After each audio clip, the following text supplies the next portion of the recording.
తల మీద చెయ్యి వేసి బొట్టు పెట్టినా, తాళి బొట్టు మెడను కట్టి బొట్టు పెట్టినా, తల మీద చెయ్యి వేసి బొట్టు పెట్టినా, తాళి బొట్టు మెడను కట్టి బొట్టు పెట్టినా, సన్ని కళ్ళు తొక్కినా సప్త పదులు మెట్టినా, సన్ని కళ్ళు తొక్కినా సప్త పదులు మెట్టినా, మనసు మనసు కలపడమే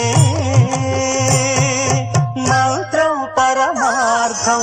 శ్రీరస్తు శుభమస్తు, శ్రీరస్తు శుభమస్తు.